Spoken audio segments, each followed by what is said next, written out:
United, the peace-loving nations have demonstrated in the West that their arms are stronger by far than the might of dictators or the tyranny of military cliques that once called us soft and weak.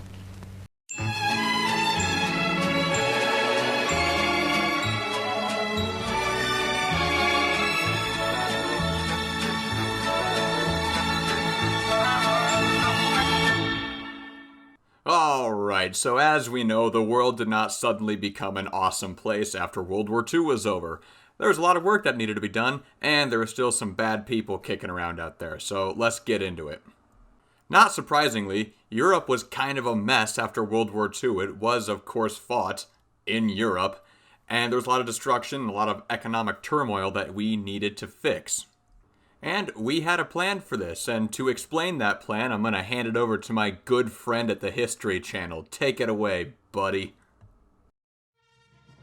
Hooray! World War II is over! But Europe is in ruins. What can a country like the United States do to help?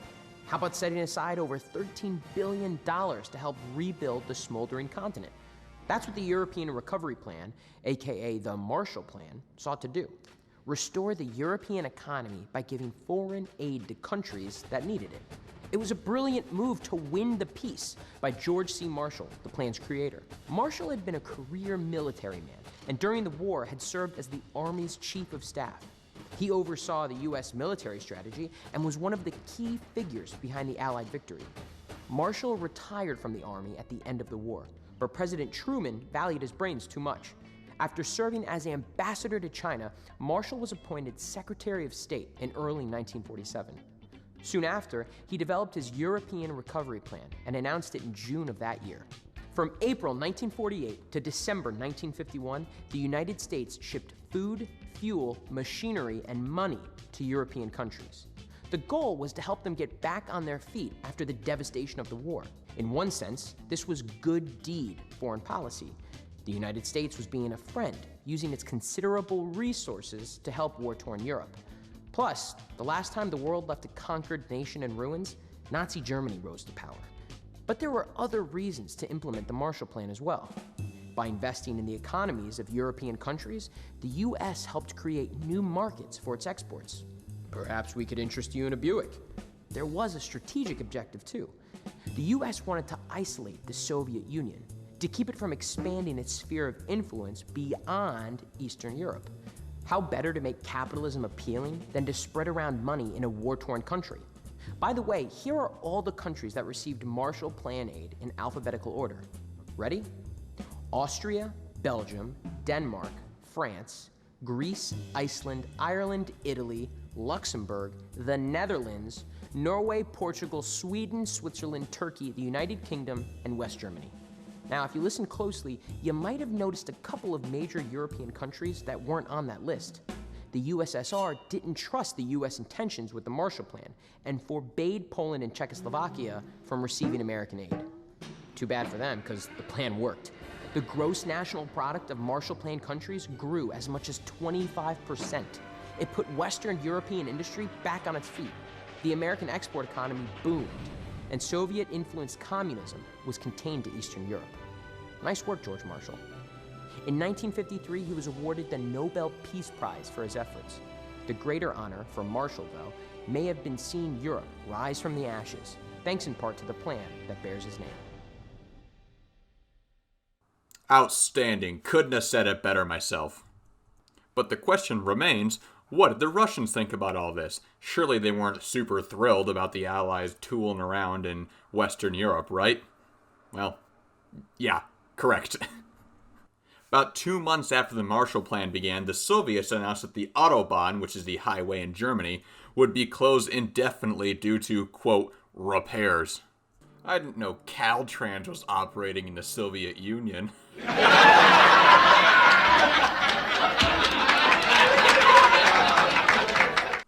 And not long after that little stunt, all traffic to or from Berlin on any road, boat, or train was halted.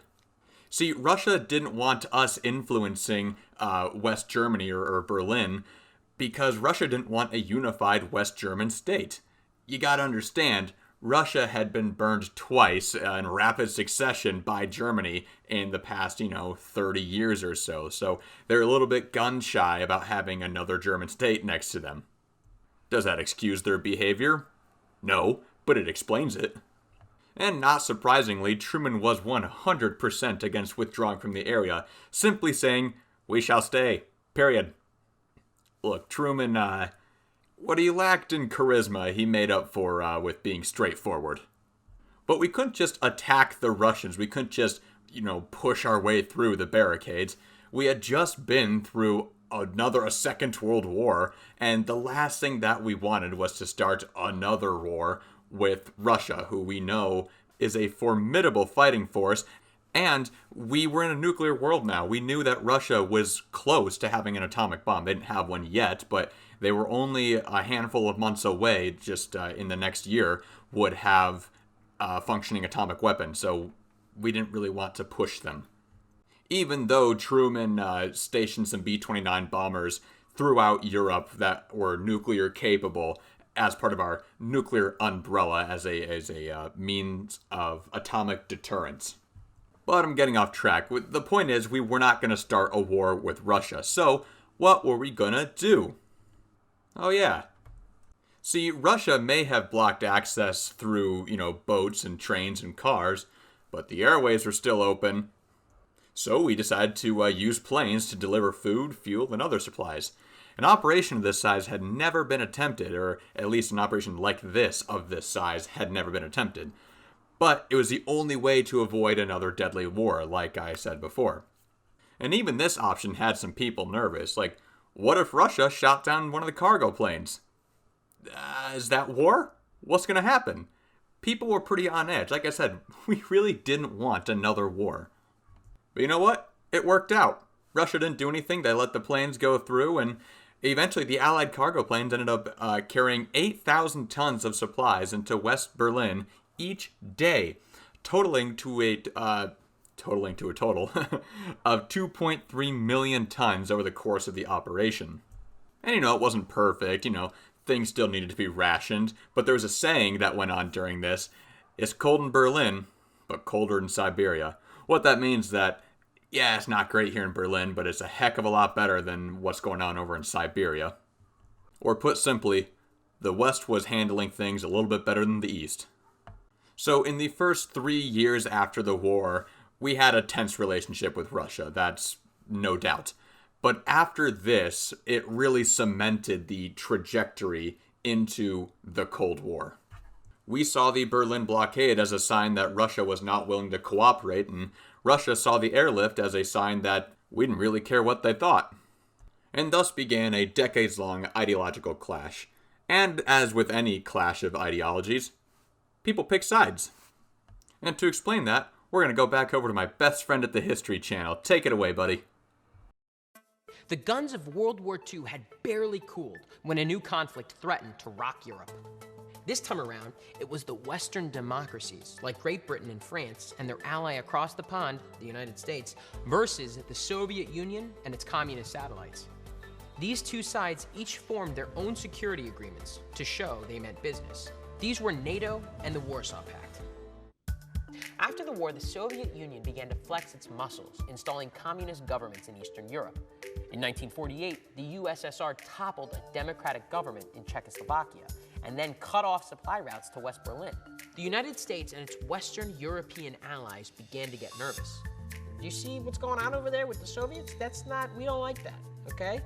In April 1949, foreign ministers of a dozen Western European and Northern American nations met in Washington, D.C.